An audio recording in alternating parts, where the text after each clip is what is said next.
স্টুডেন্টরা আন্দোলন করে দেশটাকে ধ্বংস করে দিয়েছে। স্টুডেন্টদের জন্যই দেশটার আজকে এই অবস্থা। আজকে দেশটা ধ্বংসের মুখে দাঁড়িয়ে আছে।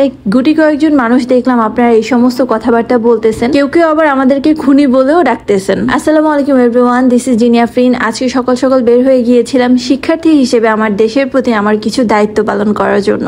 গত 1 মাস যাবত আমাদের দেশের যে কি একটা পরিস্থিতি ছিল সেটা আমরা কম বেশি সবাই জানি। হয়তো সবকিছু সোশ্যাল মিডিয়ায় শেয়ার করবার মতো ছিল না, যখন করেছি তখনও অনেকের অনেক কিছু শোনা লাগছে, সেগুলো এক সাইডে রাখি। এখন বর্তমানে স্বাধীন বাংলাদেশে আমি প্রথমবার বাসা থেকে বের হলাম, কারণ আমরা সবাই জানি যে ট্রাফিক পুলিশের কাজ, তারপর হচ্ছে রাস্তাঘাট ক্লিন করা, এই সব কিছুই কিন্তু কিছু কিছু শিক্ষার্থী দলবদ্ধ হয়ে করছে।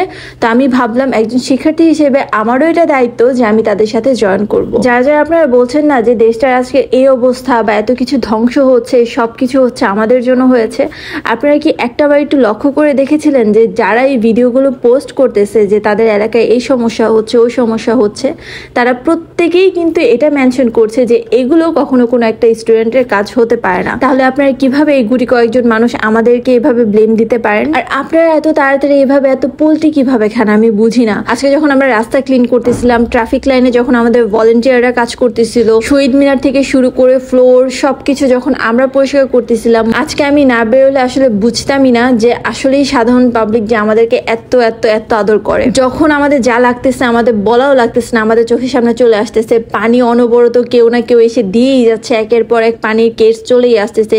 ক্ষুধা লাগবে যে নিজে যে গিয়ে কিছু কিনবো সেটাও করা লাগতেছে না, কেউ না কেউ এসে কিছু না কিছু দিতেছেই। আর সবচেয়ে বড় ব্যাপার হচ্ছে সবাই এত এত বাহাবা দিতেছিল, বিশেষ করে যারা হচ্ছে রিক্সাওয়ালা মামারা ছিল বা যারা ফুচকা বিক্রি করে, যারা ছোট ছোট কাজ করে, তারা আমাদের যে দূর থেকে এত এত প্রশংসা করতেছিল, দূর থেকে আমাদের থামস আপ দেখাচ্ছিল, অনেক অনেক ভালো ভালো কমেন্ট করতেছিল, অনেক দোয়া দিতেছিল।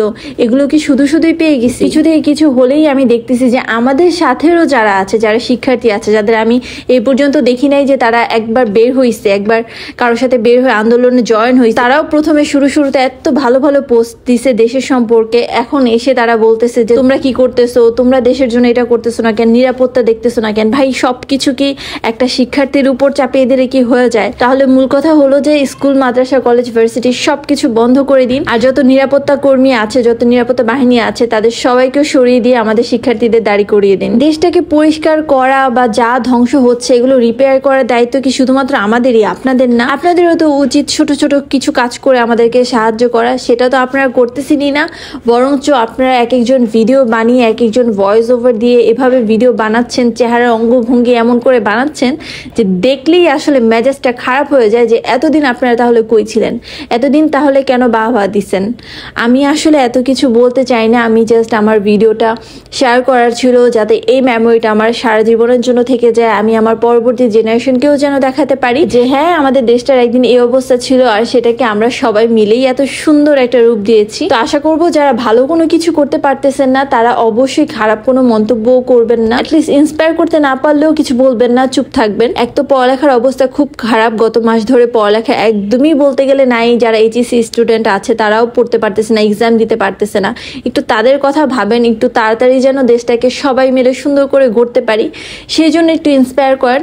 অহেতুক যা হয়ে গেছে, যা চলে গেছে সেগুলো বলে তো লাভ নাই, তাই না? আর এগুলো যে আমরা স্টুডেন্টরা করতেছি সেটাও তো কেউ বলতেছে না, তাহলে কেন বারবার আপনারা আমাদের কি ব্লেম দিচ্ছেন? আচ্ছা, যাই হোক, আজকে অনেক কিছু বলে ফেলছি, হয়তো আমার কিছু অ্যাগ্রেশন ছিল, সেগুলো আমি ভিডিওর ভয়েস ওভার দিয়ে এভাবে বের করে দিলাম, কেউ কোনো কিছু মনে করবেন না। বাই দ্য ওয়ে, কারা কারা এভাবে ভলেন্টিয়ারের মতো কাজ করতেছেন অবশ্যই আমাকে কমেন্ট সেকশনে জানাবেন, যেন আপনাদের থেকে দেখেও অনেক মানুষ ইন্সপায়ার হয়। আজকে এই ভিডিওটা এই পর্যন্তই, সবাই ভালো থাকবেন, আল্লাহ হাফেজ।